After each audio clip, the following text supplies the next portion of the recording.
గతంలో 5 సంవత్సరాల పాటు ప్రభుత్వం ఉంది. 5 సంవత్సరాలు జగన్ ప్రభుత్వంలో అక్కడ వాళ్ళ కార్యకలాపాలు వాళ్ళు నడుపుకున్నారు. సరే లిక్కర్ కూడా ప్రభుత్వం మధ్యలోకి తీసుకొచ్చారు. కానీ అది కల్తీ లిక్కర్ అన్నటువంటి ప్రచారం చేశారు. లిక్కర్ కల్తీ అన్న ఇదే లిక్కర్ పాలసీలో తేడా చేశారంటూ, దోచుకున్నారంటూ ఓ పక్కన కేసులు నడుస్తున్నాయి. అందులో కోర్టులే ఎక్కడున్నాయిరా బాబు ఆధారాలు అనేటటువంటి పాయింట్‌తో ఉంది. ఇప్పుడు తాజాగా కల్తీ లిక్కర్. మొన్న మధ్యన ఎవరో బండి కిందన పడ్డారు అంటూ అదొక విజువల్. ఓవరాల్‌గా ఈ కేసుల ద్వారా ఏం చెప్పదలుచుకుంటున్నారు పబ్లిక్‌కి?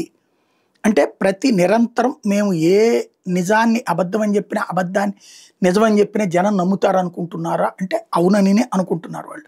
రెండవది ఏంటయ్యా అంటే ఈటిటి ఇంపాక్ట్ ఓకే. మళ్ళీ తెలుగుదేశం ప్రభుత్వమే, కూటమి ప్రభుత్వమే 15 ఏళ్ళు వస్తే ఇట్లాంటి తప్పుడు కేసులతో టోటల్‌గా నిర్మూలించొచ్చేమో వైసీపీని. అలా కాకుండా రివర్స్ అయితే మాత్రం ఈ కేసులు తిరగబడతాయి, తర్వాత కేసులు తిరగబడతాయి. ఇప్పుడు మొన్న కొన్ని కేసుల్లో పోలీసులను అరెస్ట్ చేసినట్టు రేపు పొద్దున ఇప్పుడున్న పోలీసులు అరెస్ట్ అవుతారు. ఇవన్నీ తెలీదా? అంటే రాజకీయాల కోసం నాయకులు అట్లాగే పోలీసులు ఇంతమంది బలవ్వాలా ఆలోచించుకోవాల్సి ఉంది.